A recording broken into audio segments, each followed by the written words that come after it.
मुल्क की दौलत में इजाफा नहीं होता, तो पाकिस्तान की तारीख में सबसे ज्यादा एक्सपोर्ट्स, सबसे ज्यादा टैक्स कलेक्शन, सबसे ज्यादा रेमिटेंसेस और 4 फसलों की सबसे ज्यादा पैदावार हमारे दौर में पिछले साल हुआ।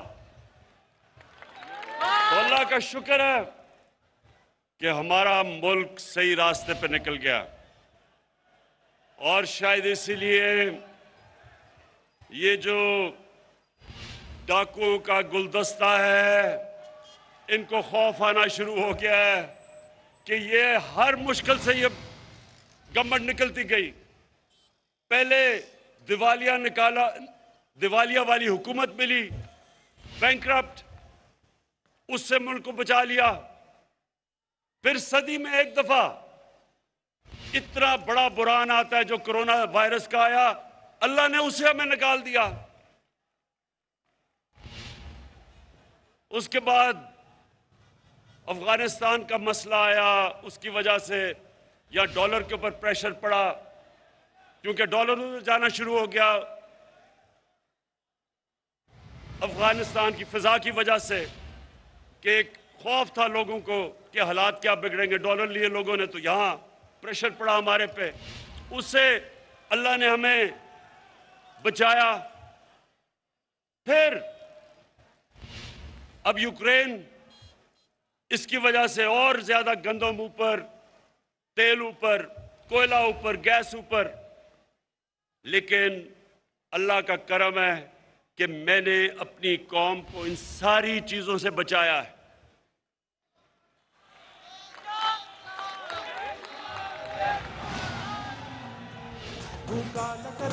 तो अब आज जो मैं आपके सामने बात करना चाहता हूं, मेरे बाशऊर कारकुनों, अब जरा आराम से सुने। इन्होंने अदम एतमाद की तहरीक चलाई। अदम एतमाद का इन्होंने असेंबली के अंदर हमारे खिलाफ दर्ज कर दिया।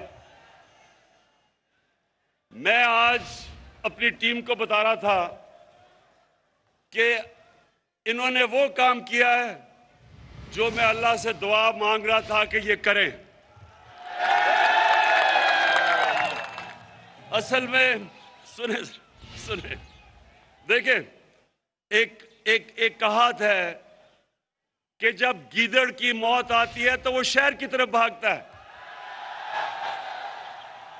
तो ये चोरों के टोले की जो, इंशाअल्लाह मैं ऊपर वाले के ऊपर एतमाद है, इनकी जो सियासी मौत आई है, इन्होंने अदम एतमाद कर दिया है।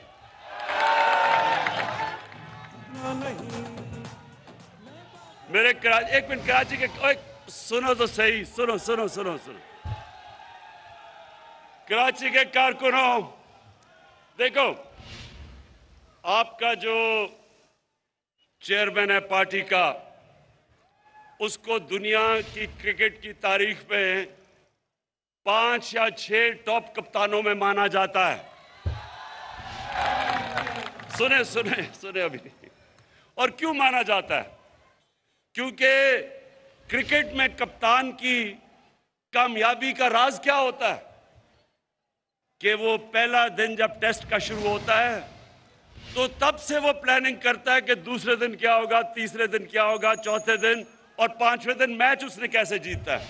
अगर उसमें ये सलाहियत ना हो, वो कामयाब कप्तान नहीं बन सकता।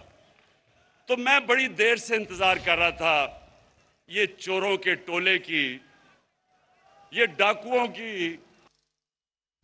25 साल से जद्दोजहद कर रहा हूं, 25 साल से इन चोरों के खिलाफ मैं जहाद कर रहा हूं। ये पॉलिटिक्स नहीं कर रहा, जहाद कर रहा हूं, क्योंकि मैं अपने मुल्क के लिए इन चोरों के खिलाफ लड़ रहा हूं। तो मैं, अब जरा सुने, अब मैं इंतजार कर रहा था कि ये हर 2 महीने के बाद चोर इकट्ठे होते हैं। जी आज गवर्नमेंट गई, कल गई, धरना हुआ, धरना उठा, लॉन्ग मार्च हुई। तो मैं ये 3.5 साल से मुल्क को संभाल रहा था, जो चोरी और दिवालिया निकाल के अरबों डॉलर चोरी करके ये मुल्क का बाहर लेके गए तो हम उस मुल्क को संभाल रहे थे, लेकिन हर 2 महीने के बाद जी अब